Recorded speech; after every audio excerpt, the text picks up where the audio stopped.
Hello, magandang araw. Ako nga pala si Joshua, isang normal na tao kagaya mo. Oo, kagaya mo na may pangarap. Ang aga nga ng gising ko niyan kasi may orientation kami sa trabaho. May konting istorya nga pala ako, i-share ko lang sa inyo. Kaya nga pala ako nagsimula mag-vlog kasi napakaganda ng resulta basta matyaga ka lang. Nakaka-inspired kasi yung mga ibang content creator na nakakapag-vlog kahit wala silang resources, nagagawa nila ng paraan. Kung sila kaya nila, ako kaya ko rin. At ikaw na nanonood, kaya mo yan, magtiwala ka lang. Oo, nakakahiya, pero once na naubos yung hiya mo, hindi mo masasabi kung anong success ang nag-aantay sa mga pinaggagawa mo. Dream job ko din talaga ang pagbablog. Yung tipong ginagawa mo gusto mo na malaki sinasahod mo. Diba ang sarap sa pakiramdam? Pag maririnig mo pala yung sahod, nakaka-inspired na talaga. Pero hindi ganun kadali yon. Kasi pag nagsisimula ka, makakatanggap ka ng sangkatutak na rejection.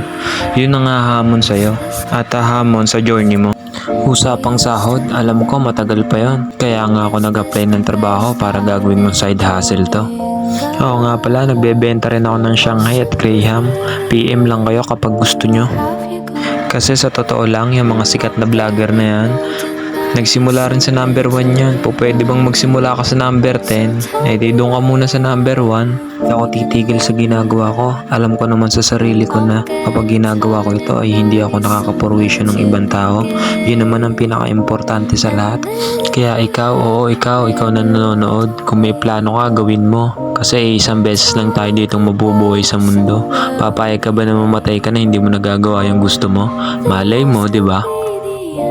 Ang dami kong napapanood sa social media na kung ano-ano ang pinagagagawa para lang mag-viral. Dati natatawa ako sa kanila pero ngayon na-realize ko na kahit nakakahiya ginagawa nila yun. Di dahil gusto nila sumikat, oo ando na yun. Pero karamihan sa mga yan dahil sa responsibilidad.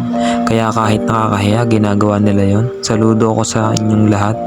Laban lang, kaya natin to. Basta samahan lang lagi natin ang sipag at tiyaga. Wala pa man ngayon, magandang resulta at malupit na kita ang ginagawa mo, okay lang yan kasi normal yan. Kasi nagsisimula ka pa lang.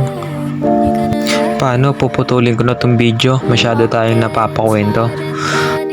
See you on the next one.